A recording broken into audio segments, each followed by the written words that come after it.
Kung sa iba, ang abroad ay isa sa pinakamagandang oportunidad.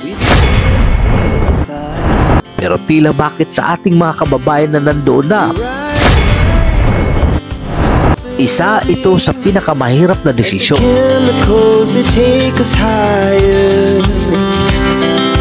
Kapag narinig mo ang salitang abroad, isa lamang ang nasa isip mo. Ito ay ang Saudi Arabia. We wanna chase the night, wanna dance to the light, pull stars from the sky, just two hearts running wild, never sleep, never stop. Kilala ang bansang ito pagdating sa paghahanap buhay, pagdating sa oportunidad sa labas ng ating bansa.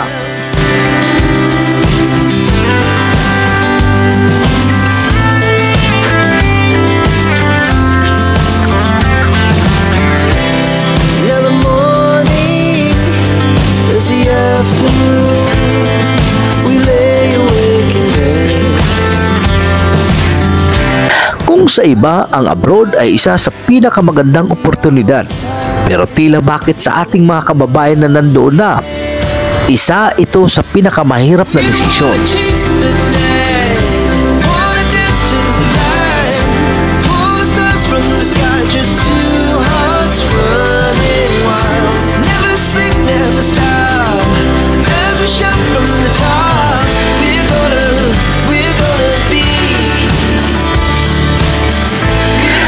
Narinig mo ang salitang abroad, isa lamang ang nasa isip mo.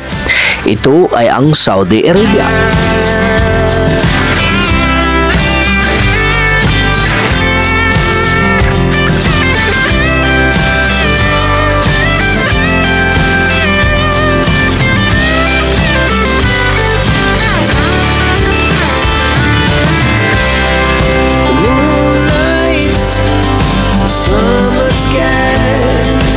Kilala ang bansang ito pagdating sa paghahanap buhay, pagdating sa oportunidad sa labas ng ating bansa. Kalimitan, ito din ang bansa na mas madaling pasukin.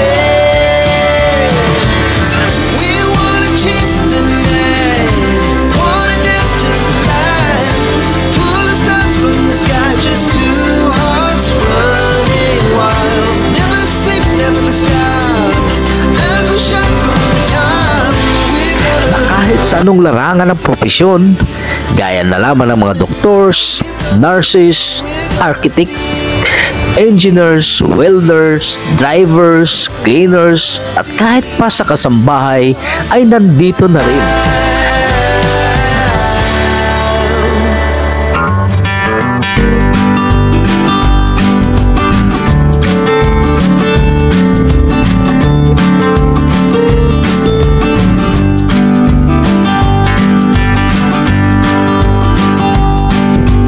Ang maganda pa, walang batayan sa pagdating sa edad at minsan sa kwalifikasyon.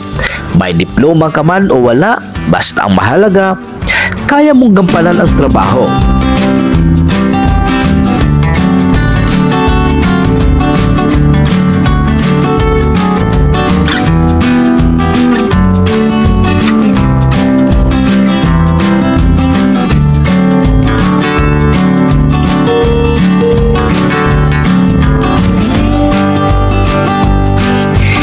Man lahat, pero sa iilan ng mga kababayan natin na pinalad sa pakikipagsapalaran, dapat matibay at buo ang loob mo.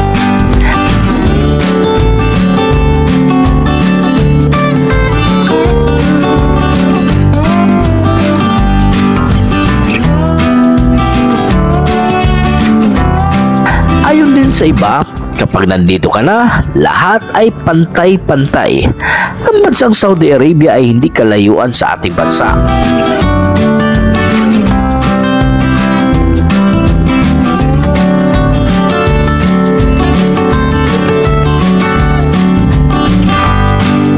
May mahigit 10 oras o higit pa ang biyahe.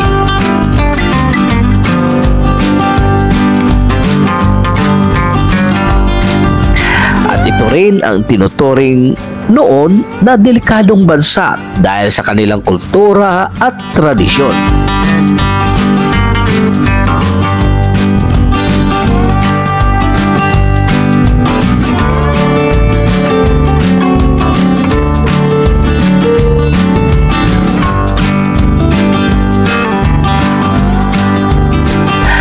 kapansin-pansin na ngayon ang pagbabago sa bansang ito. Gaano nga ba kaganda ang oportunidad sa bansang ito para sa ating mga kababayan?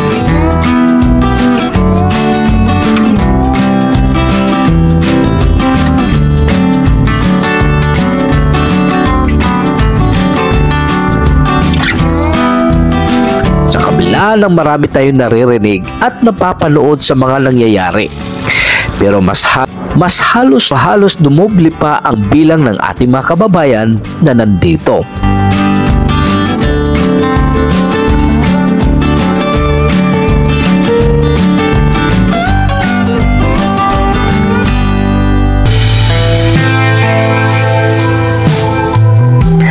Ayon naman sa iba, ito rin ang pinakamahirap at maling desisyon na maituturing nila. Dahil bukod kasi sa malayo sa pamilya, matinding hirap, sakripisyo at pagtitiis ang maranasan mo dito.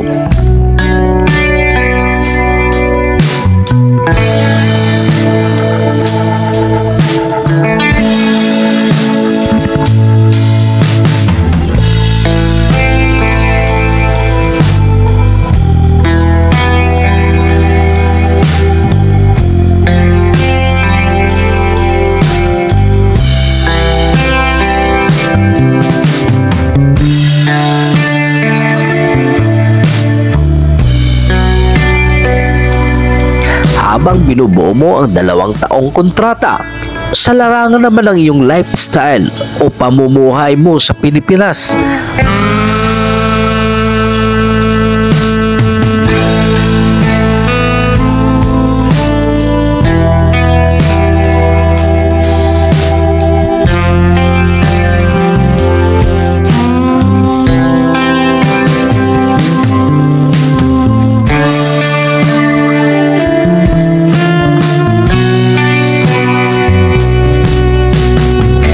Nandito ka, hindi mo magagawa ang mga yon. Ang dami ng bago, ang dami mo lang dapat baguhin.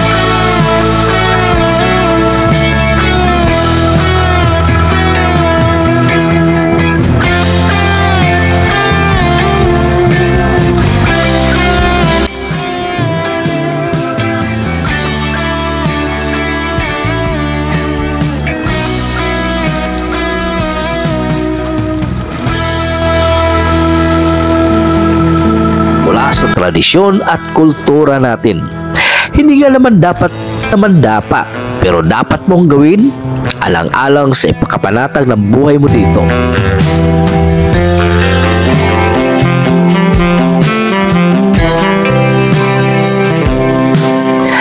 Paano nga ba mamuhay dito ang ating mga kababayan?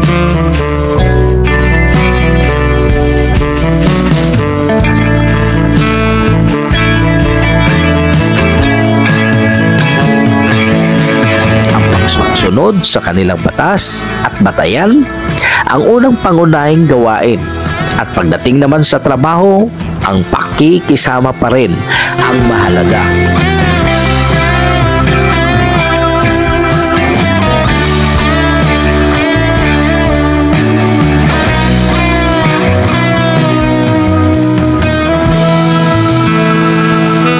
Sa tibay at buo ng loob, sipag at sakripisyo para sa pamilya, ito ay isang susi para magtagumpay ka.